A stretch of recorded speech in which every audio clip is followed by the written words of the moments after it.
यह सवाल देखिए आपके लिए बहुत इंपॉर्टेंट है। जो भी बच्चे एनटीपीसी 2025 के लिए तैयारी कर रहे हैं, एक question speed time and distance का देखने को मिलेगा, और उसमें से एक क्वेश्चन ये होगा।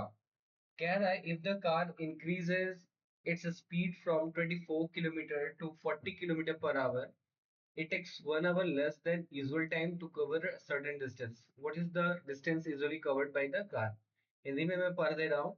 यदि कोई कार अपनी गति से 24 किलोमीटर प्रति घंटा से चलता है, तो स्पीड को बढ़ाकर 40 किलोमीटर प्रति घंटा कर देता है, तो एक निश्चित दूरी तय करने में लगने वाला समय सामान्य समय से 1 घंटा कम होता है। तो आम तौर पर कार द्वारा तय जो डिस्टेंस किया गया है, जो दूरी तय किया गया है, वो हमसे पूछा है।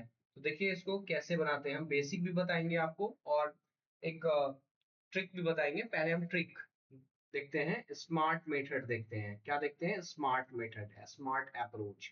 देखिए पहले तो ये जाना चाहिए कि क्या कह रहा है, एक सर्टेन डिस्टेंस, यानी कि डिस्टेंस जो है ना, वो हमारा क्या है? कांस्टेंट है। डिस्टेंस क्या है? डिस्टेंस जो है ना, वो कांस्टेंट है, कांस्टेंट है। ठीक है। तो डिस्टेंस जो होता है वो स्पीड इनटू टाइम होता है। जब डिस्टेंस ये हमारा कांस्टेंट हो गया, तो स्पीड और टाइम के बीच का जो ये रिलेशन जो होता है ना, वो एक दूसरे का रेसिप्रोकल होता है। ठीक है, इनवर्सली प्रोपोर्शनल होता है। ठीक है। तो यहाँ पे देखिए कि स्पीड का रेशियो जो है ना, पहले इनिशियल एंड फाइनल, इनिशियल आई से हम डिनोट कर रहे हैं इनिशियल को, एफ से फाइनल को, तो ये 24 किलोमीटर पर आवर है और ये 40 किलोमीटर पर आवर है, ये फाइनल स्पीड। ठीक है। तो इनका रेशियो लीजिए, तो ये 8 से बोलिएगा कि ये 3 बार में, और ये 8 से 5 बार में जाएगा, तो रेशियो जो हो गया 3:5 का हो गया।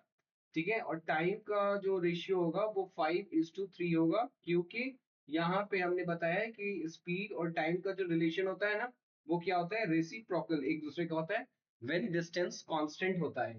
ठीक है। तो यहाँ पे देखिए कितना का कमी आया? 2 यूनिट का, 2 यूनिट का कमी आया। और टाइम में जो अंतर आया है ना, वो कितने का आया है? तो आप कहिएगा कि सर 1 आवर का यहाँ पे क्या हुआ? कमी हुआ। तो ये 1 आवर हो गया। तो 1 यूनिट जो है वो कितने आवर का हो गया? तो 1/2, यानी कि 30 मिनट, या फिर आधे घंटे का आप कहेंगे 30 मिनट। ओके। अब आप जानते हैं कि डिस्टेंस जो होगा वो क्या होगा। तो डिस्टेंस होता है स्पीड इनटू टाइम। आप देखिए कि कोई भी स्पीड ले सकते हैं, या फिर 24 लीजिए या फिर 40 लीजिए। ठीक है। तो आप यहाँ पे 24 लीजिएगा, ये रेशियो नहीं लेना है। ठीक है। आप एग्जैक्ट वैल्यू, स्पीड का एग्जैक्ट वैल्यू लेना है। ठीक है। 24 हो गया। अच्छा, टाइम जो है वो कितना यूनिट दिया है? 5 यूनिट, तो 5 लेना है। और 1 यूनिट का वैल्यू क्या है? 1/2 आवर, तो 1/2। अब ये कटम कुटी कर देना है, तो ये बोलिएगा कि 12 बार में जाएगा, और ये 12×5 = 60, यानी कि 60 किलोमीटर पर आवर हो गया। अगर बोलिएगा बेसिक से बताने के लिए, तो कमेंट में बताइएगा। ठीक है। तो एक बेसिक से हम बता देंगे ऐसे क्वेश्चन को कैसे करते हैं।